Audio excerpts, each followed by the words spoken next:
We talk about what if civilization started in Europe instead of the Middle East? Because what if Asia was instead of, still start in the Middle East, still start in this general area? We could do another one where civilization starts in India or China, which would be very interesting as well. So, we're going to continue with this series. So, the French country continues to create its borders, and they do not really colonize this alpine area just yet. Also, I want to try to get rid of these straight line borders as well, because they don't really make straight line borders now. But we might decide to get rid of red straight line borders. But I still want the borders to be clean. You know, the Spanish countries start to explore North Africa, mainly Morocco and parts of Algeria. Yeah, as basically this whole entire coastline is explored as well, which gives the Roman colony down here a chance to really expand, as well as now they have enough funding to expand down here, so they can expand their territory as well. This little colony down here is now an official area here, and even has a colonial capital here as well. So with the movement of trade over decades, more of the Balkans are discovered, as well as trade is very important. Same thing with Anatolia. More of Anatolia is discovered as well because of trade routes as well. And the Greek country will see this as a chance to expand. So the Greek country will continue colonizing Anatolia and will continue colonizing up north as well, as they know these lands pretty well, so they will colonize up north and colonize down here. This will be the Greek country as of now.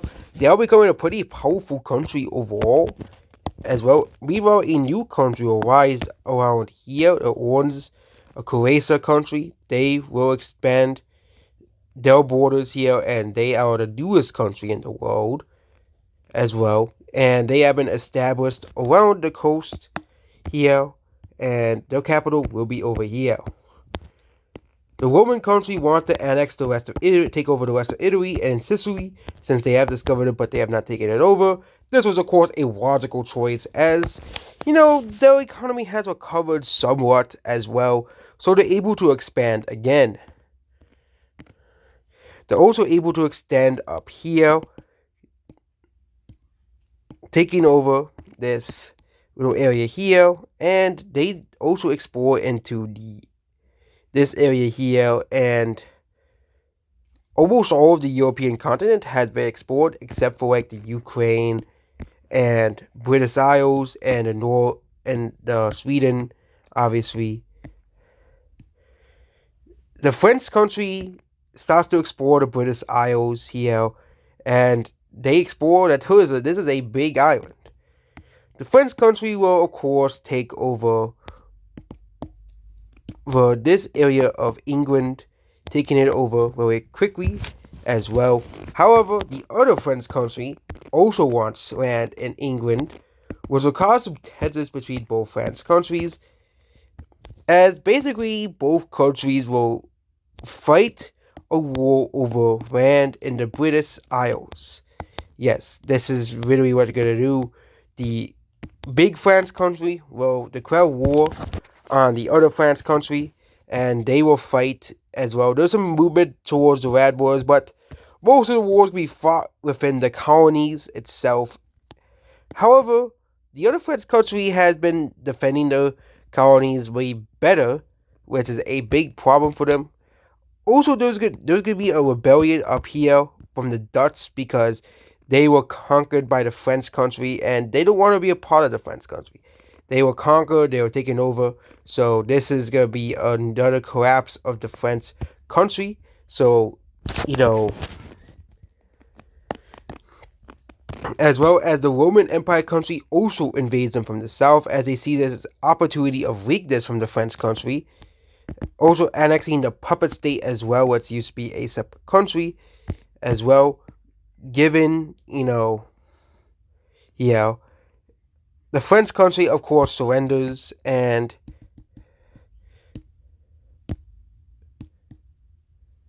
the borders are decided like this. The French country will gain little bits of small towns on the border. However, the colonial borders will be extended to here. The Roman country will annex its vassal here and will extend its borders up here.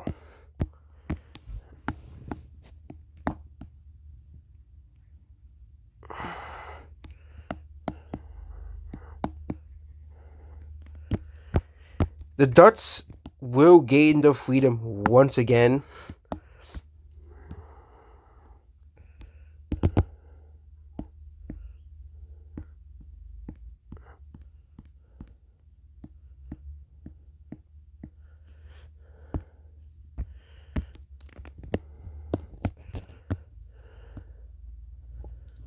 Here, and the capital will be in Amsterdam again. So the Dutch country is now an independent country once again. Yeah, and the French country still is pretty big, but they lost a lot of land to the Roman Empire. And the Roman Empire continues to extend their territory in this area. They also start to explore more of the North African area here, so they can expand their colony as well. But the thing is, the Roman country had a civil war. This civil war is for the leadership of the country. The problem is the Italian part of the country wants a different leader alongside the North African territory and Corsica and Sardinia. No, that's it. Yes, Corsica and Sardinia as well. Let's start a civil war over leadership. The other leadership, moves forward. You're kind of like the modern, kind of like in the our timeline. The other leader basically just wants to establish, they get to the capital and they kill the previous leader.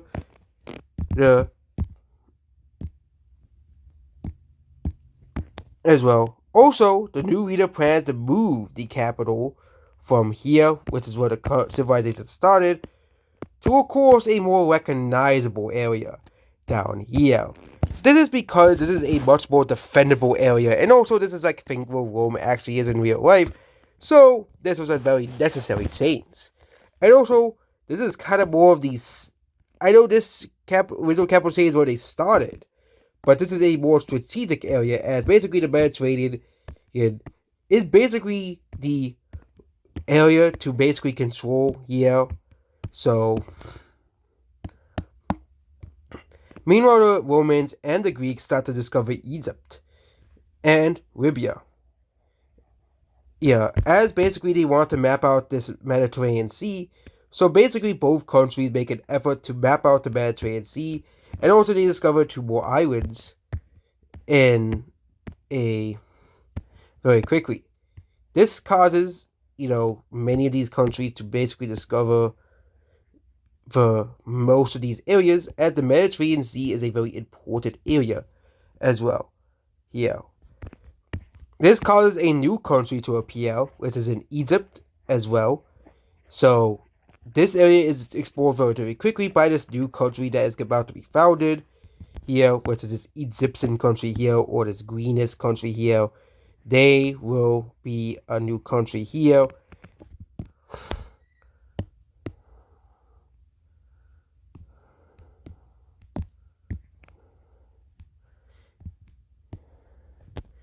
Here, and they will have the capital up here. This is the new Egyptian country that now exists, and they will explore the Middle East as well. The Egyptian country does not also want to control this area here, and this area is not, Israel is not considered the Holy Land in our timeline. The Holy Land in our timeline will be in the Netherlands. This is where most religions will be from Europe, but there will be religions from the Middle East as well, kind of like how there are religions in from Asia. So the Egyptians have their own religion, the Greeks have their own religion, Rome has their own religion, or it's also followed by Croatia and the Spanish countries, the Netherlands and France, and of course the other France follow their own religion, and of course the Germans have the German religion as well. And of course the Polish country follows the German religion as well. A new country is about to form in the Alpine area. This country will stay mostly neutral, kind of like in the other timeline.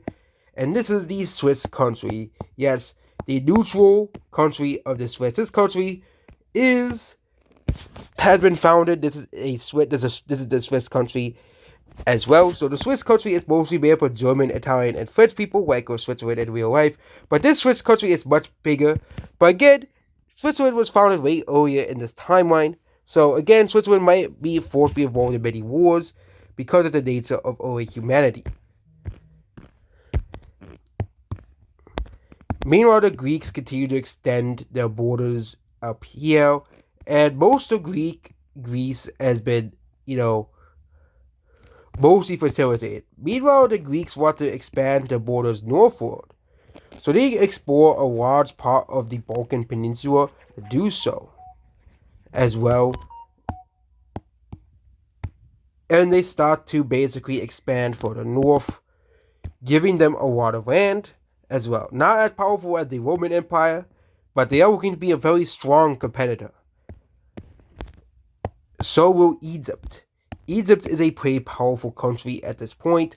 Despite only being one of the youngest countries in the world, Egypt will continue to explore the Middle Eastern area here and the Nile River as well, and explore this area down here, and they see a lot of untapped potential. So the Egyptian country starts to expand further south, and starts to expand into Israel and Palestine. The Egyptian country is looking like an actual power at this point. So if the Roman Empire invades the Egyptian country, they are pretty powerful as well. And also you can go over the power rankings as well.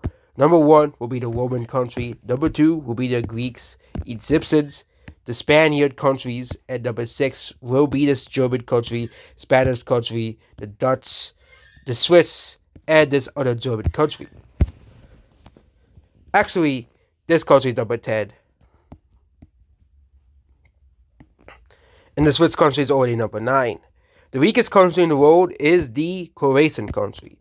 But the Croatian country will extend their borders massively. The Croatian country will extend their borders here as well, and the king sees it as fit for the Croatian country to extend their borders. Meanwhile, they will also explore into the Eastern European area as well. Also, this area will be divided between the German country and the Croatians as well. The German countries will create a new kingdom here, which is Austria, which will exist here as well. So Austria will be created as a neutral state between the Germans and the Roman country as well, kind of like how the Swiss country exists. And this German country is about to invade this northern German country to unify the Germans. They invade the northern German country very quickly, and the capital falls. The king, however, flees with around 100 people to Norway as well. So the Norwegians in this timeline will be descended from Germans. And the king establishes a small little country here as well. And the capital will be down here. The German country will also invade the Polish country. They will invade the Polish country very quickly, and the Polish country is quickly defeated as well. But Poland will not be... Well, of course, Poland will probably come back like the Netherlands did as well. So the Germans have become way more powerful now, taking out 2 very weak countries. Again, there isn't that many countries right now, but the world seems to be consolidating at this current moment. However, the other German king starts to explore Norway, but it's pretty hard because of the harsh weather.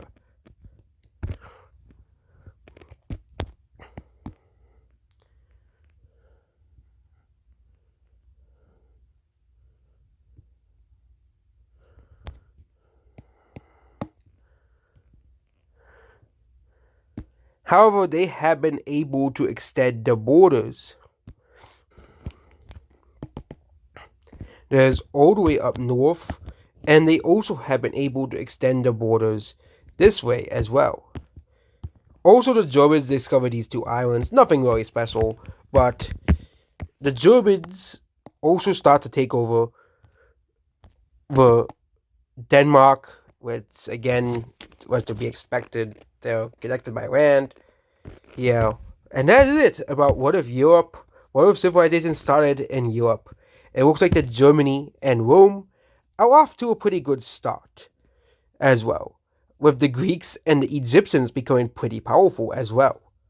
We'll see how history will be shaped when we continue into this world.